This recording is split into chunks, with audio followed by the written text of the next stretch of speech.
Last night, I went with Late Night with the Devil.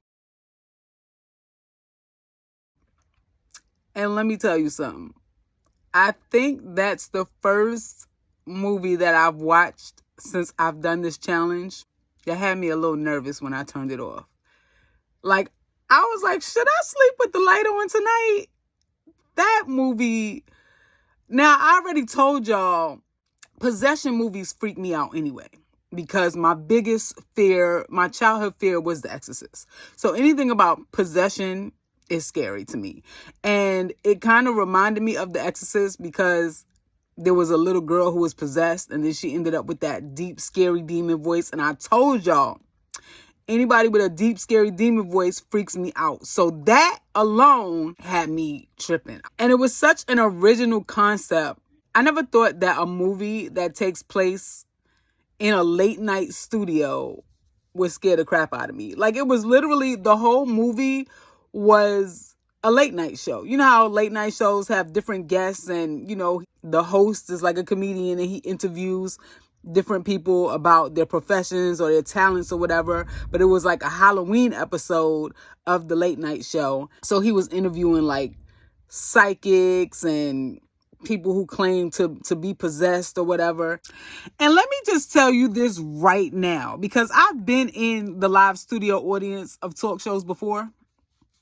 If I'm ever in the live studio audience of a talk show and they tell me that they have a guest who claims to be possessed, in the words of Ed Norton on The Honeymooners, I'm going to get up and walk out. I'm out. I don't want no parts of it. I don't want to be present in the same room or space with anybody who claims to be possessed, to be able to talk to the devil. No, none of that. I'm out. I couldn't believe how long those people just sat there. I'm like, this girl, her voice done changed. All kind of shit's happening. The lights are flickering and y'all just sitting there talking about, whoa, ooh, hell no. I am out. Do you hear me? I'm out of there. And then when they claimed that she was possessed and the lady, her handler or whatever, was like, you know, I don't think we should do this. And the audience is like, yeah, do it. We want to see it. Why would you want to see that? I would have been like, I don't want to see it. I want to leave. The only reason I would have been a little reluctant to get up and walk out in the presence of the possessed person is because I don't want to attract attention directly to myself. You know what I'm saying? So I'm trying to leave before the guest even comes out on the stage. As soon as they say, you know, next up we have a guest who claims she's possessed, I'm out. Excuse me, hello? Yeah, me, can you let me out? Let me out of the nearest exit. I don't want to meet this exorcist.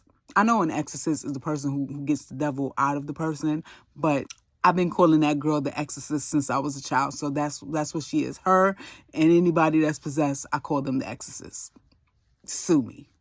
But yeah, I'm getting the fuck up out of there. I don't want to be in the presence of none of that. I had to Google the ending though, because like after I watched it, I wasn't 100% sure what I just watched. I was like, what just happened at the end? Because like shit hit the fan and things went haywire and the ending was like wild. And I was like, what was that?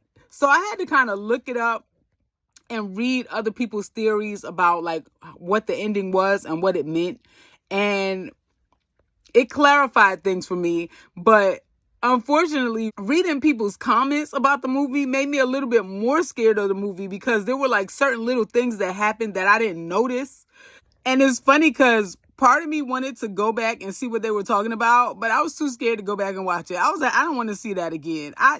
I'm done. Somebody said that there was like one part in the beginning of the movie that says like the whole thing was a ritual and everyone who witnesses the ritual is a part of it. So I was like, hold on, am I a part of something now? I don't want to be a part of nothing. I rebuked the whole thing. Absolutely not. I want nothing to do with any of it. And then there was this part where like, one of the guests on the show was a magician and he was a hypnotist or whatever. And he didn't believe that the little girl was possessed. He thought it was like some kind of trick or whatever. So he was like, that was a trick. They played with your mind. They hypnotized you or whatever. So he was like, I'm going to show y'all how it was done. So he came out with this little clock And he spun it and it started spinning around and he was like looking to the clock. I was like, hell no. I turned away. I did not look into the clock. I did not listen to what he was saying. I was like, I would refuse to get sleepy and get hypnotized by this movie because I know, like, I don't trust some of these movies. I was like, they could be putting like subliminal messages, trying to hypnotize us in real life. Y'all ain't about to catch me slipping. So I was like, nope. I ain't watching the hypnosis part. I ain't watching that swirly thing. I ain't watching that clock.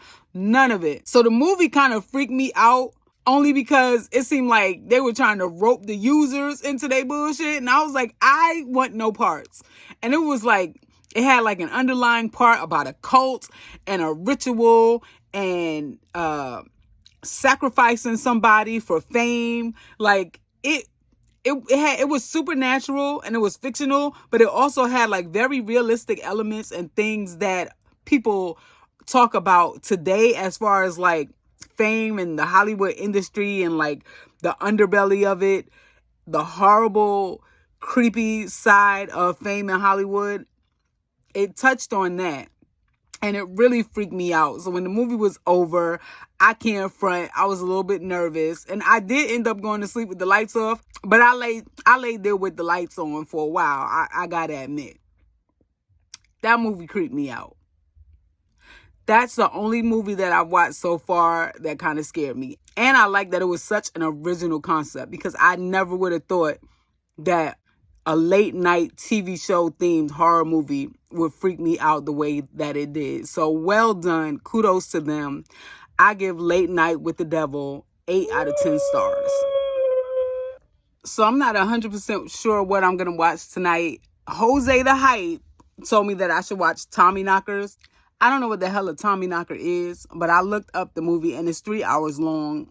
And I really don't think I want to sit through a 3-hour movie. So I'm debating on that one. I was also recommended to watch I Saw the Devil. And I think I had enough of the devil after watching Late Night with the Devil last night. So I'm not sure I'm going to watch that either. There's a scary movie on Hulu called Mr. Crockett about this children's TV show character I think he climbs through the TV and snatch people's kids. I might watch that.